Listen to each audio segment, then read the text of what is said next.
Hey, what's up, good people? It's your boy Diego Barishnikov here with my main man, All Hate. Y'all know what time it is. It's Tuesday night. It's time for AA Sports, straight sports, no chaser. We're on the celebratory episode. Back at Title Town, big boy. How it feel? We got it done. It was a hard-fought title game last night, but we got it done. We got to number 6, which is one more than Duke, which is always a good thing. Always. And who would have known the ceiling really was the roof? The ceiling was the roof. The GOAT called it out. Everybody was laughing, but the GOAT called it out. Hey, man. Mike knows best, man. Mike knows best. I need him to come down on them $35 prices on these T-shirts, though. Yes, sir. Yes, sir. I like some of that championship swag I saw last night. I'm going to have to order me some of it, but, yeah, I might have to take that ride to Hickory, North Carolina and get me some on the cheap. I remember you used to could go day after, any kind of championship. You could go to, like, Target, Walmart, or whatever and get championship shirts, for, like, $10, $12, maybe $15 at the most. Nah, not with Jordan brand on it. Nah. $35 for a T-shirt. All day. Can't blame him, man. He been slanging Jordan so long, his brand is number one. Hey, what can you say? All right. So, people, we got a lot of material here to cover with y'all tonight. We're going to, of course, touch on the NCAA tournament and the title game last night, the Final Four in general. We got, of course, breaking news, Tony Romo deciding to leave football and going to the broadcast booth. And then we got a couple of things NBA to touch up on. First, we're going to go ahead and jump in the open bar, which kind of segues into the Final Four. You want to recap the semifinals games real quick, or you just want to just jump straight to the championship? We know what happened in the semifinals. Oregon, South Carolina, both played good games. Now, South Carolina, we said it last week. If that offense drug, they was going to be in trouble. And that's what happened. They had heart. The defense was there. Couldn't put no points up. It just got away from them. That was a strong season for a basically predominantly football school to get that far. Right. But it turned midnight. Cinderella had to go home. Right. And, it's unfortunate that Sendarius, is it Thornwell or Thornwell? Yeah, Thornwell. Yeah. Got that flu bug or whatever during the week. And, I think that kind of zapped a lot of his energy. Second half, he looked a lot better. But first half, he just not seemed into it at all. And Frank Martin even came out and said he probably should have given him a few more rest stretches there in that first half to kind of get his legs up on him, catch his breath. You know how it is after you've been sick, 2-3 days. Yeah, you out there, you playing, you just really out there in body. You know what I'm saying? You ain't really Basically. Yeah, you know what I'm saying? You ain't yourself. So that was unfortunate for them. Oregon, I thought North Carolina should have beat Oregon more than what they did. I thought it would be a closer game, but you don't realize how big North Carolina is until you see them on TV match up against some of these other teams. Man, Oregon didn't have but one big, if you really think about it. Just one big. And I don't think he weighed no more than 225 pounds. Right. I don't think he really like 6'8". Right. So they had a athlete in the middle calling him a big. And he had to go up against real bigs, putting body on him. Shout out to Kennedy Meeks. Kennedy Meeks played one of the better Final Four games I've seen in a long time, that 25-14. He got it done for us. But for us to win that game, to survive, Joel Berry having a horrible game, just a horrible game. Yep. We're going to dig into a little bit more of that title game, but we were meant to win this title this year because there's a whole lot of times we were supposed to lose. Whole lot of times over this tournament that it just found a way to get done late. But, they got it done against Oregon. Oregon got to be drove, though. 2 offensive rebounds like that at the end of the game, they could have won that game Saturday. I mean, you got to block out. Now, granted, they get the rebound, they still got to go down, push it, make it, and actually still make a shot because we were still up. Right. But, you still want to give yourself that opportunity, especially right. after the first free throws were missed and you didn't get that rebound. You think, okay, we definitely got to make sure we get this one if they miss, because Carolina had been lemon booty from the free throw line like forever. Boy. You pretty much it was 50-50 whether they was going to hit the free throw or not. So you got to block out. But Kenny G, he just wanted that ball more because he just took it from Bell. He sure did. He just took it. One thing that came from that too, the Carolina guards defense. The defense they played on that backcourt, right, making them take tough shots. Now they missed a lot of open shots as well. Mm-hmm. One thing I think we found out this weekend that bright light was kind of too bright for some of these kids, because they came up a little short when they needed to be hitting them shots. But Carolina played damn good defense, and they got it done. It was ugly. I think this whole tournament, I don't believe they had a clean win. Every game was ugly, but they got it done. Right. So, it seemed like the common factor in each one of them games is, they will come out early and either get a big lead or get a nice little sizable lead, 10, 12 points. They have to let the other team make a run. Then after that, it's kind of back and forth the second half. They get down in the last 5 or 6 minutes. They clamp down on defense, make some shots, pull it out. It was like that from the Arkansas game on. And it seemed like every game it was somebody different stepping up. Right. It was just something. Early in the rounds, it was Justin. A couple games, it was Kennedy, because a couple games, Kennedy had bad games. One game, he had like 3 points. I think that was against Butler, maybe. Right. But, last night he came through big. Hicks came through big last night in clutch time. Justin was big on defense last night, as he was throughout, because, going back to the Kentucky game, he shut down Monk. Him and Pinson shut down some pretty good backcourts, people. If you look at DeAndre, Fox, and Monk, what they were able to do to them in that Elite 8 game, what they was able to do to Dorsey and Brooks in the Final Four semifinal, and then last night, what they was able to do to Gonzaga's backcourt. That was pretty impressive. So I always preach anyway. This is going back, when me used to play playground ball. Sometimes your shot not going to fall, but you can always play defense. Defense is effort. You can't teach effort, and you can't manufacture it. It's either it's there or it's not. They put the work in to play that defense. Justin surprised me. I don't remember him playing that type of defense in the regular season. I just don't. And it's like he turned it up. None of them played really good defense. They were saying defense was always like an afterthought the whole season. We hitting all them damn threes. Right. I was sending text messages on occasion like, man, our perimeter defense is horrible. This is, this ain't gonna work. But they clamped it down when they needed to. They hit the switch, and when you got a 6'8" small forward who's up in your face on his toes, chasing you around screens, putting his hands on you, I'm telling you, I've been saying it for the last couple of weeks. I think he gonna work himself into the lottery discussion. Now, I didn't care for his shooting last night. I thought he took a lot of off-balance threes. He probably should have came in some, but they weren't all bad shots. But if you don't went 0 for 5, I'm sorry, I don't know if I'd have took that 6-3. But he kept shooting them. They were off-balance threes. That's shooters, though. You got to shoot. Yeah. You got to shoot to keep the defense honest, and Bob's not having really any other shooters other than Joel. That's it. Because, oh, my God, if I see Theo Pinson take another shot. Yeah, that's not his name no more. Other than a layup or something in the paint. It's just his name is the homie self-check. That is his name. The self-check. That's his name. And that he could have built his parents a house last night with them bricks, B. And some of the shots he had to take, because it was like, okay, he's open, shot clock running down on a couple of occasions. He had to take a couple of them shots. It was like, damn, Theo, can you hit the rim? Is it the same with the NCAA men's basketball as it is with football with the coaching restrictions? Because can't nobody go in the gym with him and just pass him the ball and he shoot? Is that against the rule? They got practice time limitations? Because clearly he ain't shooting no jumpers. I mean, they got this thing, I think it's 20 hours a week that that's the written rule, but then it's also something in place that says that players, if they want to voluntarily do extra work, that they can. So that's when the teams really just do. You think Hubert Davis wouldn't have been in the gym with him if he'd asked for some help? Somebody?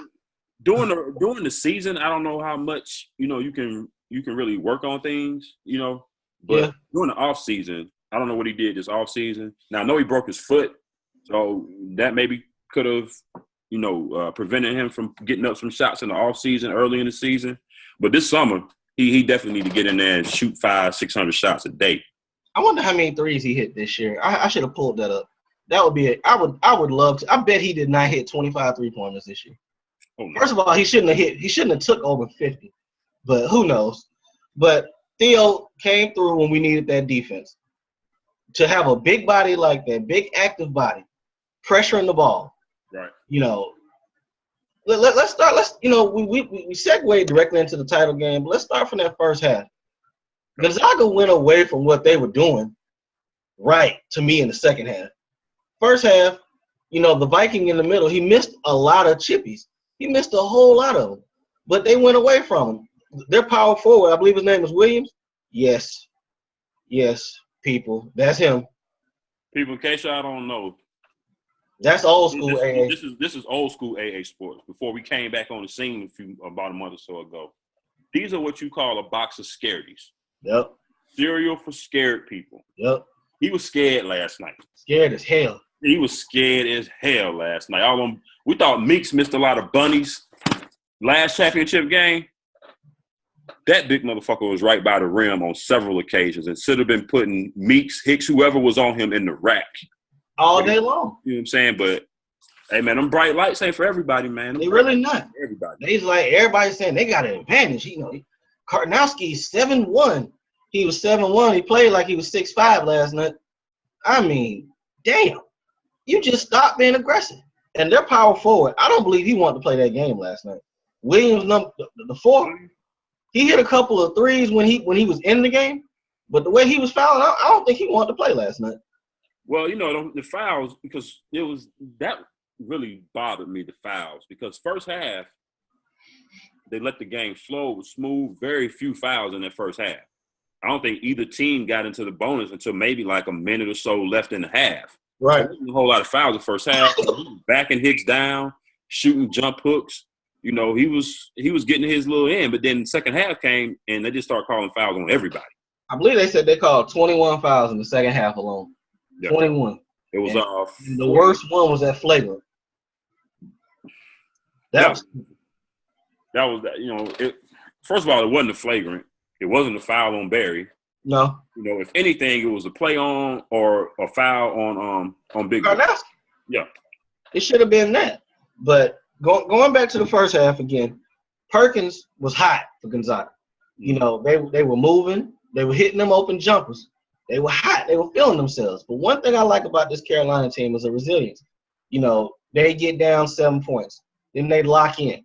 We get 4 or 5 points straight. They couldn't give us that knockout blow. When they got up to about 7 points, I think if they would have pushed that lead maybe 15 points, we'd have been in trouble. But they couldn't get it done. Now, I'm going to say this, and this may come off a little bit flawed, but Williams-Goss, the first half, I wasn't impressed.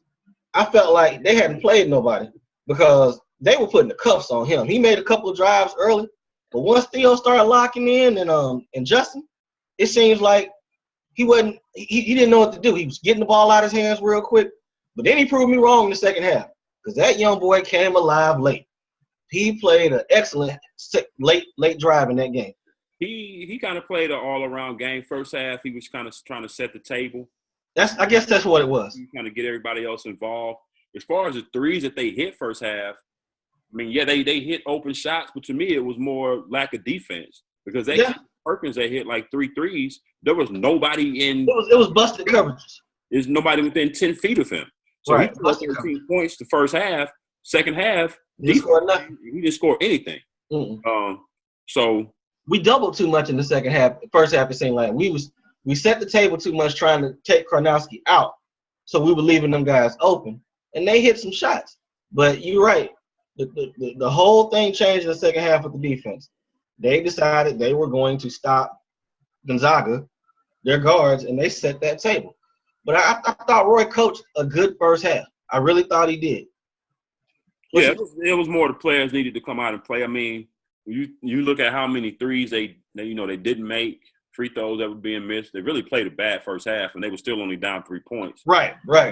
You got to figure if you go into the locker room with that, you got a pretty good shot. So what?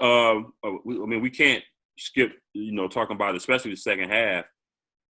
And Joel Berry came out with that heart. I wasn't expecting to see that.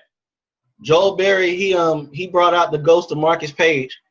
I thought about them cats a lot last night because they gave us all they had last year, and I hate that they couldn't get it done with this team because Marcus and Bryce were the heart and soul of that team. But Joel got it done, man. Joel came through for us this year. Yeah. I hope he's coming back, but he played a damn good game. It seemed like every time we needed him. I mean, I think he was the only Tar Heel to hit a three. The only one the entire game, I believe. Nobody else hit a three. Yeah, because Justin was 0 for 9. Theo was 0 for bricks. And that's pretty much all that shoots threes. I mean – Britt hit one, maybe, but I don't think he did. The aggressiveness that he displayed when we needed him, stopping some of them runs, just making them defend. He played a damn good game. Yeah, damn good. Hit a three. We were 4 for 27. Nobody else hit one? Nobody else hit one. So, I mean, essentially, he carried us in shooting that regard. I don't even believe nobody hit a jumper outside of him. Everybody, they hit like 10, 15-footers and layups, but anything outside of 15, I don't think nobody else hit one besides him. Nobody. Yeah, I don't have a shot chart right here, but yeah, you're probably right. I mean, just saying, everything we were getting with tips, layups, nobody could hit a jumper. Nobody. Yeah. And that's that. I mean, the whole team was off outside of Joel in the first half. I never saw us shoot that bad before. To win a title with that bad of a shooting night, man, that's I mean, supposed to win that. Our shooters are really only Joel and Justin. It was really only Joel and Justin the whole season as far as shooters. So, Charles Barkley brought up a good point. I don't know if it was pregame or halftime. He said Carolina they haven't been a good shooting team all year. They basically win games by bullying people inside. And he was right. That's basically how we won games, just being able to dominate the glass, which we weren't able to do last night. But we were able to close that margin at the first half was, about 10 minutes into the half, we pounded on the boards by about 8 or 9. And I think by the end of the half, I think we had cut it to maybe a 2 or 3 rebound differential. Ended up being, I think they already rebounded us by like maybe 1 or 2 boards. But they weren't doing shit with their rebounds. I guess that's the crazy thing. No. They were getting all type of opportunities. I just, we're old school. You're 7-1. You're that close to the basket. Even if you get your shit beat a couple times, you got to keep going. He could have fouled our big men out if he'd have been aggressive. Now, I don't know if it was necessarily the coaching because it don't seem like they were calling. I mean, I don't believe Karnowski took no more than 9 shots in that game. So as much as we're giving it to him, they should have force-fed him. The same way we force-fed Isaiah to get him going. They should have force-fed him. But, like that comes back to the length on that perimeter defense, though. It's hard to make entry passes when you – That's true. When you ain't got a clear line of sight. That's true. And, looking at Karnowski's numbers for this year, because, again, I didn't watch a whole lot of Gonzaga. As a matter of fact, I didn't watch Gonzaga throughout the season. Games come on too damn late. He's 7 feet, 7'1", and I'm looking at his numbers for this year, and he averaged 5.8 boards. Last year, 4.5. So – how you that damn big? How you that big and only averaging 5 boards? That's bullshit. You telling me the ball don't fall nowhere near you 6 to 10 times a game? Because he not 7 feet like $190. He thick. He's like Big Country with a beard. Right. So he should have watched Big Country tape. Big Country's about that action down low. I should have pulled up one of his pictures from one. Matter of fact, I got one. Before he actually grew the beard. Yeah. Damn, here we go. I tell you, boy. You can't. That's him, people, before the beard. Damn, he don't look as intimidating, do he? At all.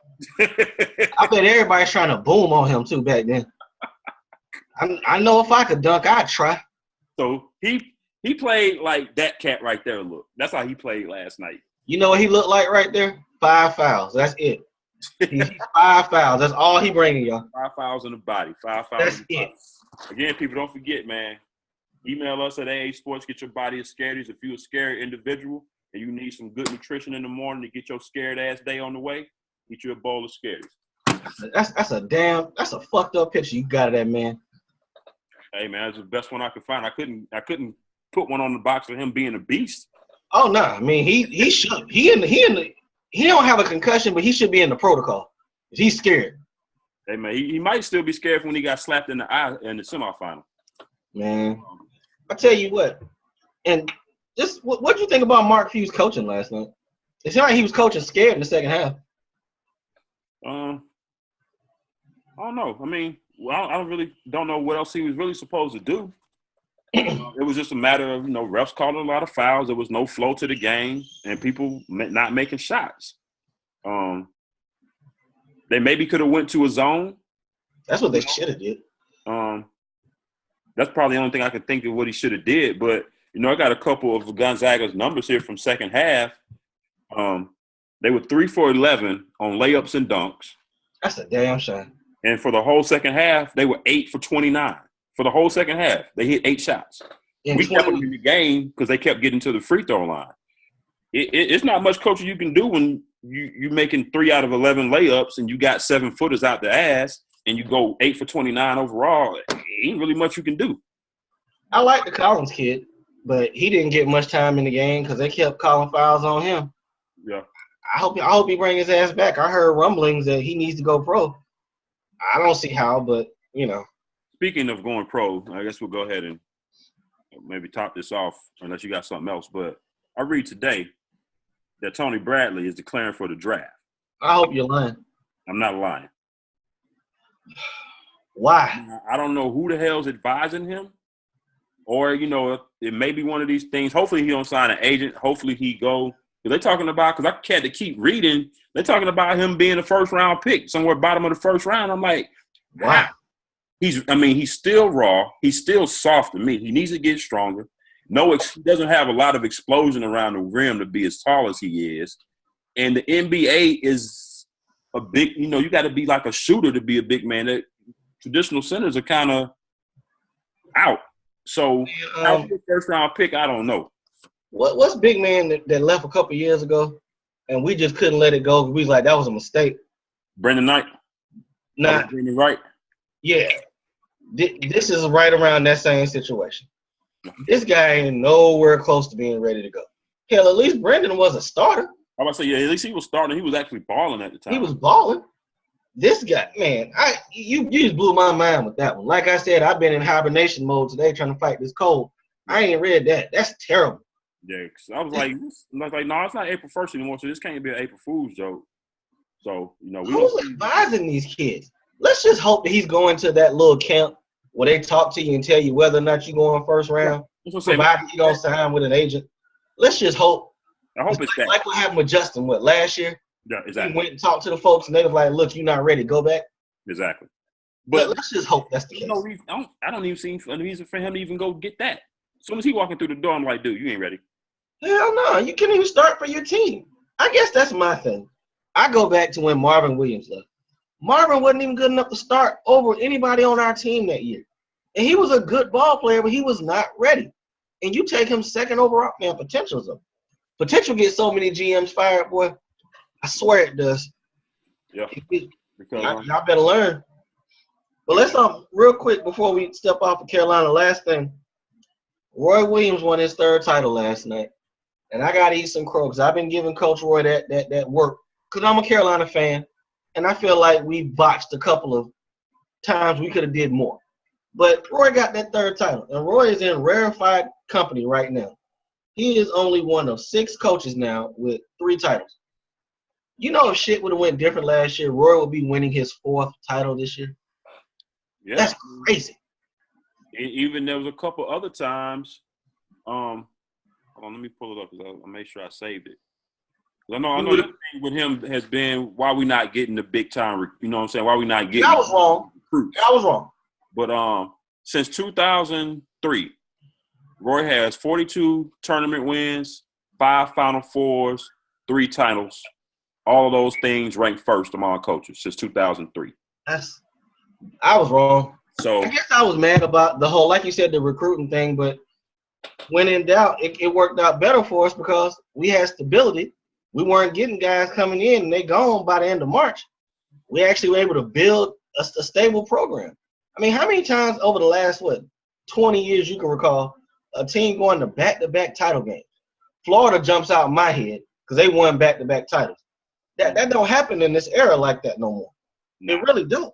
No, it don't. You know, and we lost 2 all-time Tar Heels and got back to the title game, and we didn't get much freshman help.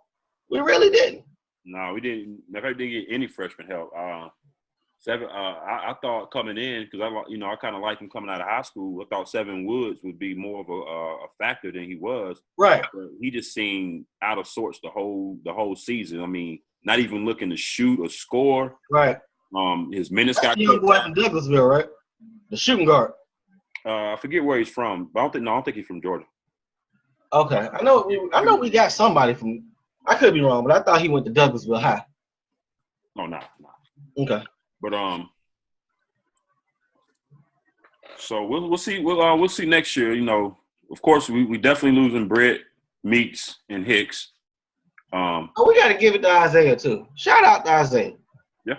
Shout out to him. You know, for him to struggle the way he did this entire tournament, he came up with a solid game last night. We needed it.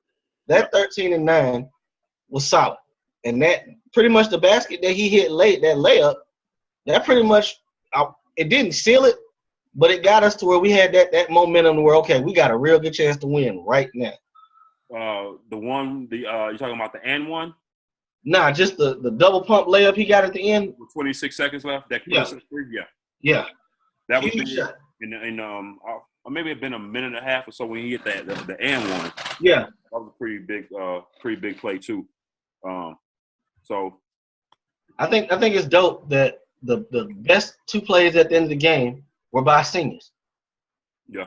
That really speaks a lot. Now they're probably not gonna go on to have pro careers, but you know, they kind of dispelled the rumor that you have to have one and dones. Because truth be told, a lot of these one and dones who leave, they're not ready to go play pro ball. No, they're just not. No. You know, that's why I really think, you know, standing on my soapbox again, they need to raise that age limit to 2 years. If they don't do that, then the NBA really needs to start utilizing the D League to actually teach these cats. Rather than if I was an owner, I'd be all about that. Compared to I'm going to give you $10, $20 million, come sit on my bench and not do nothing, and then leave me when you do something. But I digress with that. Next subject, staying in college basketball. Patrick Ewing has come home to the Georgetown Hoyas. The number one, the original Hoya Destroyer, who has been an assistant coach for 15 years in the NBA. Should have got a shot somewhere as a coach. Didn't happen. We'll leave it at that. But he got the Georgetown job. What do you think about that? I don't know. I mean, the name, of course, the name I think in itself is going to bring some type of momentum, some type of upbeat energy back to the program. Whether that, flows over to recruiting, I think it will. I think it's a bad move. Now, whether he's actually a good coach or not, what kind of staff is he going to put together? That's going to be the part. I really don't know. I haven't really been in tune with Georgetown basketball for a while, and I hate that because I think Georgetown, that's one of the premier programs from back in our day, and I would love to see them be good again.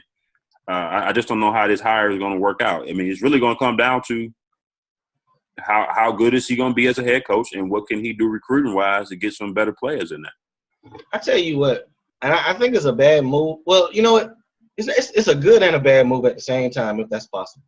He had to take the opportunity because he wasn't getting any pro opportunities. Mm-hmm. But you're an NBA guy with this generation, and you've never been a head coach before.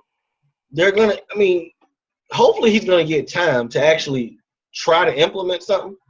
I think that just speaks more to me about how he could not get a shot after putting in his dues as an assistant.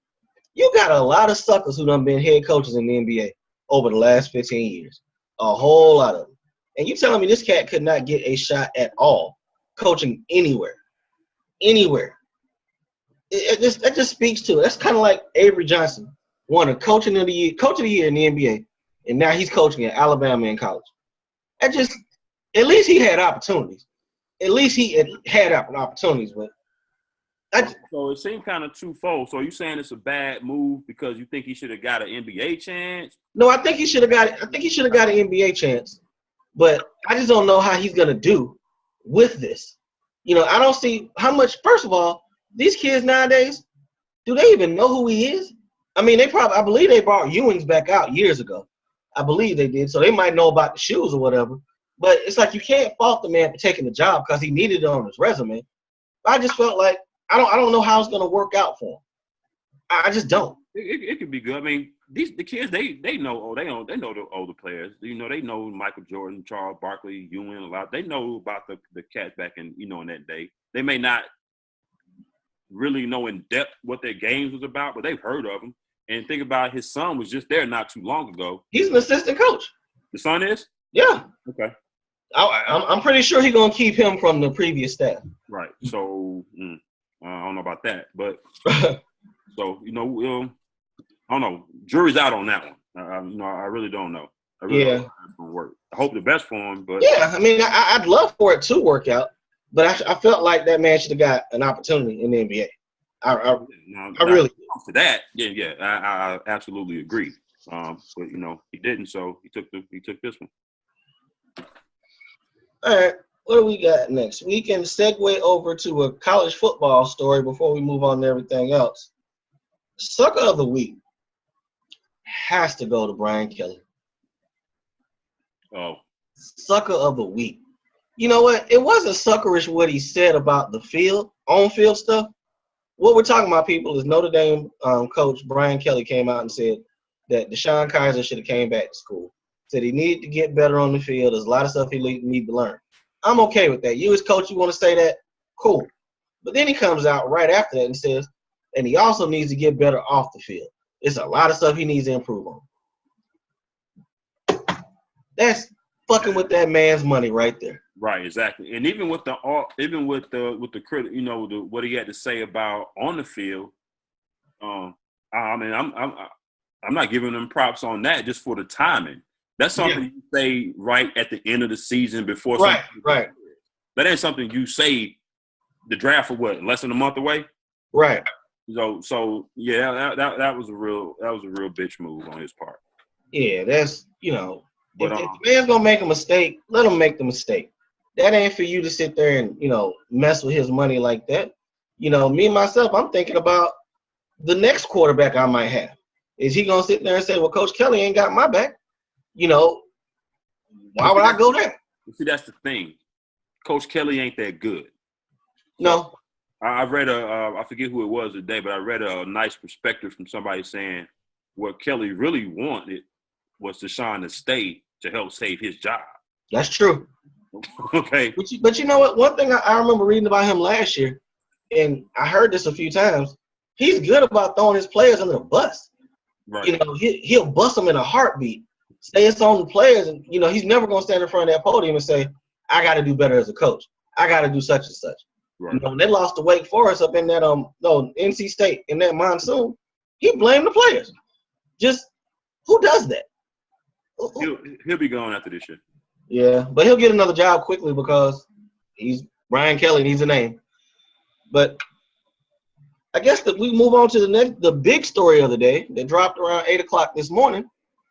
Tony Romo has decided to retire from football, people.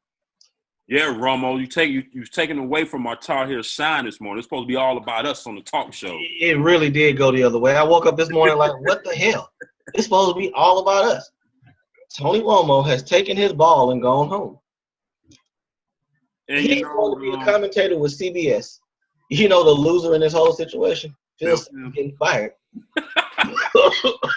He sucked anyway, but I mean, we've been trying to get rid of Phil Sims for years. But they've been saying for weeks now, they want him to replace Phil Sims. I hadn't even heard that Phil Sims had gotten fired yet. So they publicly trying to get another cat. Yeah. He's still there. But that's to go to show you for Romo to come fresh off playing and go straight, ain't no dues been paid in the analyst field or nothing. Go straight to the top. That's that cowboy influence. Let him have been a Cleveland Brown or somebody all his career. They be like, man, you better go to the film room or some shit and be an intern. Right. Calling games right off the back. You're right. But, Tony got a lot of flack. I pulled up a couple of his numbers. Then this is for his career. Career 65% passer, 97.1 passer rating. Threw for over 34,000 yards, 248 touchdowns, 117 interceptions. Overall record, 78-49. Not bad. But the thing that really killed Romo is his 2-4 playoff record. For him to be, play all those years and only play 6 playoff games, and we know how a lot of those ended, that's going to be the knock on Tony Romo, that and his constant injury status all of the time. You just look at numbers. I mean, those are pretty good numbers. But we got to remember once you dive into the numbers, it becomes a little different. We got to remember too, those were not the best of Cowboy teams back then. They really weren't. You had DeMarcus Ware, you had him, you had Jason Witten. But they were not the best of teams. That whole team was snake bit to me. Right. And he came up small in a lot of the big moments. Right. They would be looking at him different had he not boxed that hole for that field goal. They would have looked at him different. Who knows where they would have went then. I remember that playoff game they played Minnesota. I believe that was his first playoff win. But to play that long and the way they were talking about him, to only play 6 playoff games, you're right. Yeah. 6 playoff games. That's not a lot of playoff games at all. Damn. I mean, he took over for Drew Bledsoe, and Drew Bledsoe been gone 100 years. I mean, yeah, you think about, one playoff run, if you go from wild card to the Super Bowl, that's what, 4 games? That's 4 games. And so that can be done in one season. Right. And he's got 6 total games for his career. Yes. I'm not mad at him for taking the bread, because I felt like he should have went to Houston, but I think his hand got forced, truly. I really do. Jerry probably told him, look, I can't let you walk for free. I'm sorry, I just can't. And wasn't nobody touching that contract. So CBS probably said, look, is you or is you ain't. This the contract. We need a decision. What you going to do? Well, I didn't know he made that much money. I don't know. I think because if CBS was willing to give him the job with what they said was a pretty good offer and to put him in the number 1 color analyst role right off the bat, I don't think it was a take it or leave it situation. But if he was waiting to be released and Jerry wasn't going to release him, if I'm CBS, how long can you wait? You know what I'm saying? If you're them. Season don't start till September. True. But I'm sure they do pre-stuff and they want to get him going as far as getting him acclimated for it. But I think maybe it was him going to Jerry and them. They just wouldn't release him. I thought he wanted to play. I really felt like he wanted to play. I think he got scared because if he really wanted to play, Jerry Jones did not have the leverage. Yeah, he could have just held on to him. But at a certain point, he was going to have to release him. Yeah. And, we said it a couple of shows ago how this date, I think it was April 15th, 16th, and that date is approaching, which is maybe why this is coming out now, that off-season, workouts and shit was going to start. Yeah. And there's no way you can have him coming in there knowing he's not going to be with the team, so he was going to have to do something. So if he really wanted to play, he could have waited another week and he would have got released. I think he probably just like, you know what, fuck it. I mean, if I had $127 million and I done had all these back surgeries and I got a real job on the line where all I got to do is go talk football. Right. And that's what he really wants to do anyway. Then I can see why he went ahead and left. I just really felt like that Houston situation was custom made for him. Good, solid defense, running game. Probably wouldn't have had to throw the ball no more than 30 times. But, he's not a Hall of Famer at all. He's going to go down as a great Cowboy. Probably never have to pay for a drink in Texas ever. Oh, no. But Jerry going to take care of him. Yeah, he's family. But I tell you what, though, I hope they actually give Dak a legitimate chance to struggle next year. I hope so. Because it's all on him now. Because, fans are fickle. They're fanatics. If Dak come in, struggle, throw picks, whatever, we should have kept Romo. The kid just got lucky last year. I hope they give this kid time to grow. He had an awesome run last year, and I think he's going to be solid. I just know how stuff goes and how they turn on you. RG3 had a damn good rookie year. Shit went south. They turned on his ass. Yeah, but they didn't have anybody else there that was there. Even if a lot of the Cowboys fans was more than willing to let Romo go. I mean, they had seen enough of Romo. They know what Romo was going to give them, which is not what they wanted. Again, 6 playoff games his whole career. So I think they fine with that. They got Zeke. They got that offensive line. They need to shore up that defense, especially that secondary. Well, I'm not saying that they're not in a good place with the quarterback. I just hope if he struggles, they don't flip. But I don't blame them. I don't blame Dallas at all. You got a kid, a 4th round player. You ain't got to pay real money for at least the next 4, maybe 5 years. Mm-hmm. You're good. Why would you keep Tony Romo at $15 million? Hell, and the defense gonna get better off top because they just gained all that cap space for next year. So what the hell were they thinking giving Jason Witten a 4-year extension? Did you see that the other week? Yeah, I did see that. I'm assuming it's only 2 years, really. I'm assuming. Yeah, because he was 33, 34? I think he like 34, 35. Yeah. I don't know why they gave him a 4-year deal, but they giving out these lifetime achievement awards, so I tell you. Probably so. It's probably front-loaded. We'll see. Probably front-loaded deal. Let's segue from Tony Romo. Oh, one last comment on Tony Romo. The best ability you can have is availability. And Tony just wasn't healthy. He just wasn't. So they had to move away. But now we go into a situation with the rest of the quarterback dominoes. I believe Denver's going to stay pat. I know you said you didn't care for Simeon, but I think the line was just ass too. The line was trash last year. Yeah, the line was definitely trash. I just don't think that Simeon, even with a good, with a better line, I'm not sure if he's a quarterback that's going to be able to get them back to where they're trying to be, which is back to another Super Bowl, or they got that window open with that defense. All you really need with that, well, I can't say all you really need because that defense wasn't what it was last year. They need a game manager. They need somebody to get 21 points a game. Again, with Denver, new head coach, I want to say Mike McCoy is their offensive coordinator. He used to be the coach of San Diego. They brought him in. I want to say he used to work there, so they looked out. But oh boy, that's just more back on the defense. But the bigger John Elway ain't featuring none of this shit. He's not. Houston, on the other hand, they need a quarterback to me.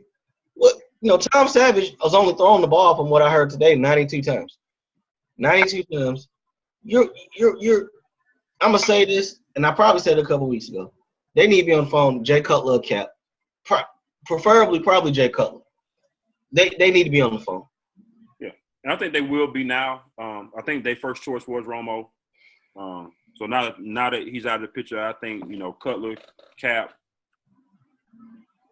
Ryan Fitzpatrick, them the only three. God, I forgot about Fitz. Of what's out there. So if you look at Houston, Cleveland, Denver, they need the Jets, they need quarterbacks. Well, Jets, they took I think they're cool with starting McCown for the next year because they're going all in, trying to get a draft pick. They want the boy from USC. I don't think Cleveland's stressing it either. From what I've been reading, I'm thinking they're going to actually give Brock a shot. They're going to see what they can get out of him. I mean, hell, you paying him, why not? And Hugh Jackson can do some pretty good work for quarterbacks, so we'll see. Yeah, but it's just with that defense and what they got going right now in that division, they don't waste it. Don't waste it. You just need somebody that's going to be able to come in there, not throw the ball 40, 50 times. Not throw it away to the other team in critical situations. Move the chains, move the ball. The ball control. That's what you need if you're the Texans. So I think, Cutler or Cap can definitely, fulfill that. Whether they decide to go that route or not, we'll see. How much they willing to pay Cutler? How much does he want? What's the ownership and GM status about? How do they feel? About Kaepernick, not just with his play, but the other stuff that they're trying to say is going to be a distraction. So we'll see. We'll know some things here in the next couple of weeks. We got the draft coming up, so there's still a lot to shake out in the NFL, but it's time. So we'll see. All right. Last NFL note I got: AP leaves New England Monday without a deal. I don't think he's signing with nobody till July. Probably after the draft.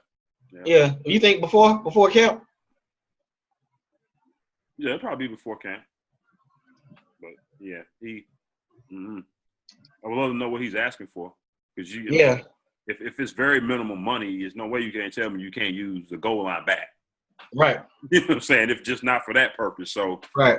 I don't know if his asking price is too high. I read something today that was saying that the Patriots really had no intentions of signing him, that they was doing his agent a favor. Oh, wow. That sucks. Now, how true that is, I don't know. But, hey. I guess it's also role.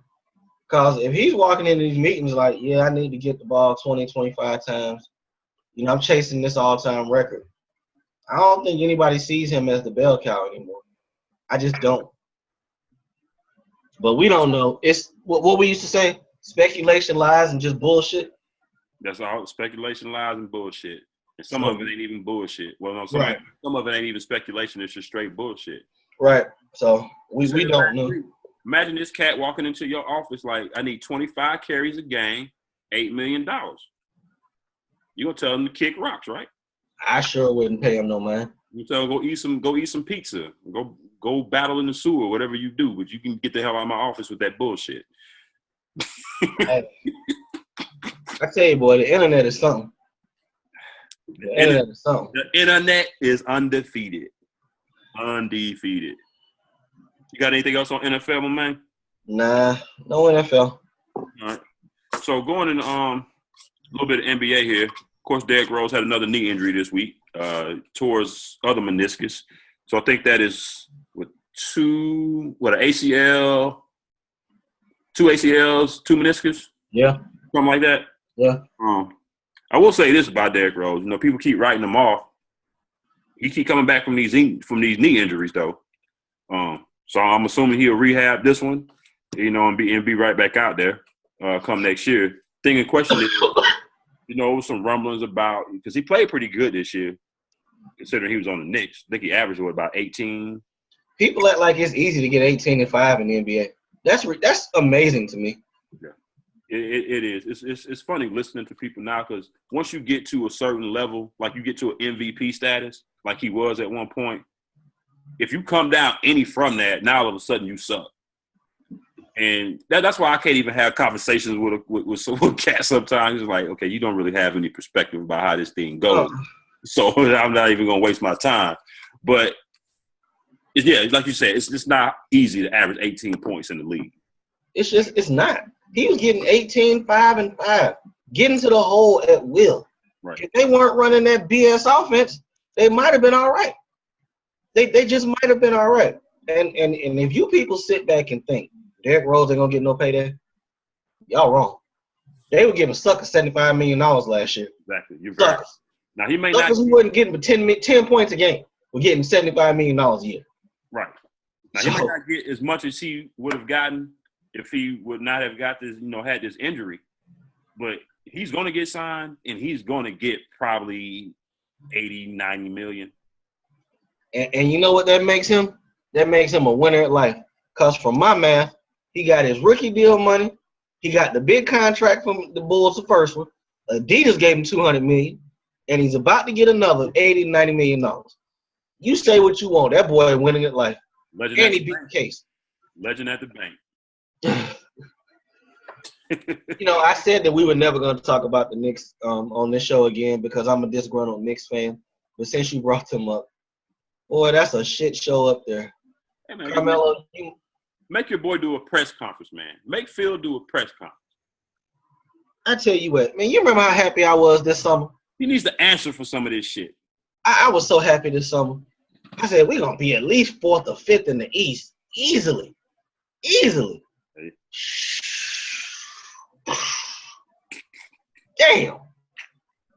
Damn. And looking back on it, I mean, I was like, okay, Knicks might be back in at least 6, 8 playoff spot, maybe somewhere around there. Because 37 wins are how you win the playoffs in the East. 37 in like 5th place. in the East, 37 wins. And we couldn't get 37. And I don't know what they're going to do because. And you know the sad part? This the sad part. The plane's going down. You know who's sitting in the chair with their headphones on, eating peanuts, ain't featuring it? Carmelo Anthony. What the hell? Man, you know what? He goes on my list, B. He's the new Kevin Garnett. I'm sorry. He's the new one. Melo ain't looking for the emergency exit. Nothing, B. No life vest. Nothing. He chilling. He's on the plane with his seatbelt on, eating peanuts with the headphones with some shades on, too. He's not featuring it. The plane's going down. Right. They came over the intercom several times. Brace yourself for impact. Brace yourself for impact. And Melo's sitting there like, we're probably going to get it right. We're going to be back up to altitude here in a second. You know what, man? There's nothing worse than a waste of talent. And you know, the more I look at it, if he would have went to the Clippers, got into a playoff run, I would have been happy. You know, good. You got away from this shit. You gave it all you had. But now they ain't even playing you. They benching you. And you look like the problem when you could have left. Man, bad move. I mean, I understand why they benched them. I mean, it's the end of the year. Oh, I don't blame them. Yeah, they gotta look at the young talent. I don't blame them. You know, but you talking about the writing's on the wall. I'm accepting this. Nah, you accepting the fact that you on a damn losing team that don't want your ass, making $25 million a year, and you're okay with being there, and they don't want you. Well, talking about when I talk to Phil, the chips gonna be on the table. You got all the chips. They can't do shit. So what you gonna talk about? They can say they want to trade you. Only thing they can do is deactivate him every damn week. That's the only thing they can do. And I believe with the players, the contracts, they can't do that if he's healthy. Anyway, let's get off that loser shit. It's gonna get my. Really, ain't nothing to talk about this season. They got like 5 games left. And I think when he was talking about he see the writing on the wall, he was talking about them playing the young guys. Now come off season, yeah, they need to do something. And I did see or hear something a couple of weeks ago saying that off season is when he's going to request to be traded. So I mean I understand him not maybe wanting to do it during the season. You know, I would have, but if he didn't want to do it during the season, he wanted to, you know, kind of stay there and go down with the ship, so to speak. All right. But come off season, you need to be gone. You need to be trying to get out of there. Otherwise, you will be Kevin Garnett. And who knows at what point in time you actually come to your senses, because it took Kevin Garnett a while. A long time. Yeah. A very long time. Don't be loyal to people who ain't loyal to you. But you know the funny thing about it all? Even throughout all the losing and all that bullshit, he gonna get every damn dollar. Every damn dollar of that money. Shout out to the NBA for them guaranteed contracts. Yes, sir. Anyway, Russell's going for number 41 tonight. You think he should get it tonight. If not, you got a couple more games to get it. Is it locked up now, or is there still some James Harden could possibly take that MVP from him? I mean, for me, he's got it. For me, I'm not going. I mean, it's only 5 games left. I'm not going back. Russell's he's my MVP. Yeah, mine too. Got them securely in the 6th seed. He's going to average a triple-double. He's more than likely going to break Oscar Robertson's record. Considering the team he has versus the team that Harden has, Westbrook's my MVP. Now, how these voters and everything going to look at it, I think it's still going to be a close vote. I hope they don't do that co-MVP shit. I don't want no parts of that. I hope they don't do that as well. But yeah, he's my MVP. I tell you what though, I hit you Friday. I was watching the San Antonio Thunder game. Kawhi Leonard's pretty damn good. I know we touch on him here and there and it's not but so much you can say because the kid's so quiet. But Kawhi Leonard's pretty damn good. Right. The Spurs was down about 17 points second half. Middle of the 3rd quarter against Oklahoma. They fought all the way back. And in that 4th quarter late, they put Kawhi on Russell, shut down City. He put the clamps on Russell. You know, Kawhi's pretty damn good. That's a machine, man. What they got going on in San Antonio, that's a machine. But right. And you kind of take it for granted. Like you said, we don't talk about the Spurs much. They're not flashy. You know, Kawhi's quiet. You know, so they're not in the headlines a lot. So, you know, they're probably the best team, not just this year, but in any years over the last probably 10 years that fly under the radar, so to speak. That's the crazy thing. You're flying under the radar, and you're finishing in the top 2 of the West, and you're flying under the radar. That's crazy. That's crazy, but the boy can ball. We had another wild animal sighting on Friday. Your boy Draymond. Now, I don't know if I can say it's a flat-out wild animal sighting because he said that Harden pinched him. He said Harden pinched him, and he punched him in the wrist that was hurt. I mean, literally punched him in the wrist. Right. That's old school. Damn, the hurt wrist. I mean, it's probably reactionary. You know, if you battling, you bodied up, and he probably pinched him, and his first reaction was to do something back, so he probably just kind of swung at him and probably hit it. Now, he could have been intentionally trying to do it. I don't know. He said he meant to do the shit. Oh, okay. He said he pinched me. I hit him in the wrist. I mean, that shit was deliberate. If you look at the video, but. Oh, okay. Yeah, I didn't even pay it any mind. I saw the headline or whatever, but I didn't really pay it no mind. I'm waiting for the playoffs.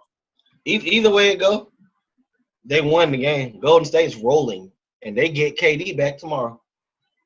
Yeah, I think they up to 11. Did they won 11 in a row, something like that? So. And they not just winning, they busting ass, like getting in people.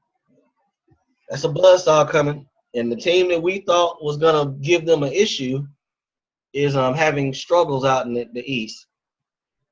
Well, I mean, I ain't putting too much stock in either one because it's regular season. I ain't put too much stock in Cleveland's losing streak. I ain't putting too much stock in Golden State's win streak. Come playoff time, it's going to be a whole different ball game. You ain't scoring 120, 130 points and come playoff time. I hope they lock down. I was looking at the box score from that game they played Indiana on Sunday. They gave up like 135 points to them. Indiana. But we'll see. Playoff time, you playing the same team every other day. That's true. You say you take stuff away. You know how it goes. Playoff ball, totally different. Yeah. All right. What you got left? Just a couple little hits and misses. We should have covered it at the beginning, but forgot about it. Want to give a shout out to Mississippi State girls for knocking off UConn in a 111 game win streak, but I can't even give y'all full credit because you turn around and fucking lost. It's like they slayed the dragon and then got shot with an arrow from afar. I mean, that's kind of like when on Super Mario Brothers when you Luigi and you beat the game as Luigi. Yeah. Bit of breaking news.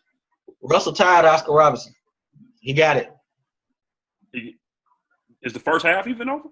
I don't even think so, cuz it's 9:30. Them games come on about 7, 8 o'clock. So, but he tied him. Okay, one more, he breaks history. 5 minutes in the third. Okay. Say what you want, people. That man made history tonight. History. But yeah, shout out to Mississippi State. Okay, he got 12, 11, and he got 12, 12, and 11 right now. And they need to sit him. If he get 42, they need to sit him down, let him rest for the playoffs. But they probably won't. He probably won't because Russell don't want to sit down either. He ain't sitting down. He need to sit out the rest of this game though, because they up 30. Oh yeah, he needs to be sitting down. He needs to. Yeah, shout out to Mississippi State. I know we was on here a couple weeks ago saying that the UConn girls need to lose a game. I think they was up to about 111, 114 straight. Yeah, 111. I guess the scary thing now is they lost this game. Now how they gonna reload? So start another streak because remember a couple years ago they had I want to say a 90 or right at 100 game streak and they got broken. In this streak, this 111 streak, they broke their own record. So they just started another streak. That's it. That's all. But we can't talk about girls basketball without acknowledging the actual champ. Shout out to South Carolina Gamecock girls for winning the title. Shout out to Don Staley finally getting the championship. After getting the 3 Final Fours as a player, multi-time Olympian gold medalist. So I was happy to see her, get a college championship. Yes, sir. That's an accomplishment. It is. And if we're talking girls basketball teams, we got to give it up to the UNC girls team. Y'all took that fall for us, y'all. they took that fall, that NCAA shit a couple years ago. That's how we got to that title. Teamwork. Teamwork is the dream work. I was looking for her name, but I can't find it because last little bit I had for last call. I can't find it, but you probably heard about it. I think her name is Lexi something. Is that the chick who declared early? No. This is golf. Okay. That ended up, she was right at the point of winning a major and ended up getting like a 4-stroke penalty the last day. Gotcha. I remember. A viewer emailed in a penalty infraction that she did the day before that the officials on the course didn't even catch. That was some sucker shit there.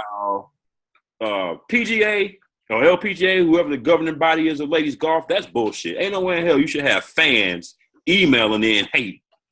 You know what I'm saying? This is all hate right here on the screen.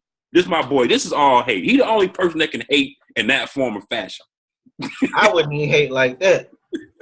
You know what? This sets a precedent, though. And we were just talking last week about how that arena team, the fans voted to where Greg Hardy couldn't make that team. Right. That was an arena team. We're talking about a LPGA major, and someone emailed in some hate, and they actually did it. They actually went back, reviewed it, saw it was an infraction that they missed, and we're talking about something stupid like she placed the ball like a half an inch away from where it should have been placed. I'm like, for real. Y'all keep giving these fans all that access and that control. I mean, that's crazy. And this was that shit work. Now I want to say this was a major. This wasn't like, you know, the Little Caesars Classic or some shit. This was like a major, I believe, and they cost this girl. Now, mind you, they say she did, you know, she was flustered when they came and, you know, and told her about it, but she gathered herself and ended up going to still went to a playoff. So she still had an opportunity to win. I think she lost in a 3-hole playoff by a stroke. But still, she had it sold up. She was on like this 15th hole with a 3-stroke lead. Dang. And that cost her 4 strokes. They penalized her 2. She got penalized 2 strokes for placing the ball wrong. And then they penalized her another 2 strokes because that ended up making her scorecard wrong. So when you turn in an incorrect scorecard, they dock you shots as well. So sucker shit. That's just some bullshit. You know, I know we're trying to get into the golf the last couple of years, and we go out there and we swing at these balls, but I couldn't even have that. That is not in the realm of what I don't play like that. No, we're not doing that. I would have had a profanity laced tirade after that tournament. Maybe that's why our brothers don't play golf. You couldn't have did no bro that way. Level. Hell no. It would have been a problem. You know what I'm saying? Yesterday? Because let you be on the course and tell an official that day, hey, he did such and such with the ball. We finna go at it right then. You got a fan emailing? I'm going to need that 5 minutes with that person. Nah, son. I'm going to need that 5. We're going to need, we're going to have to have a WrestleMania match. Shout out to The Undertaker retiring. I heard you got your ass kicked, but who cares? Taker was about 100 years old, B. They were talking about it on TV today. It was kind of funny. They said that The Undertaker retiring was more important than Tony Romo retiring.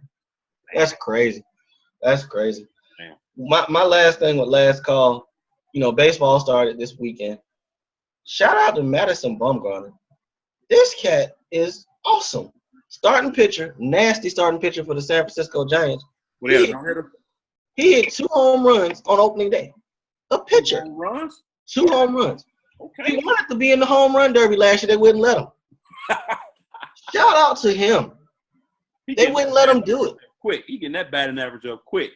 Bruh, on opening day, shout out to him.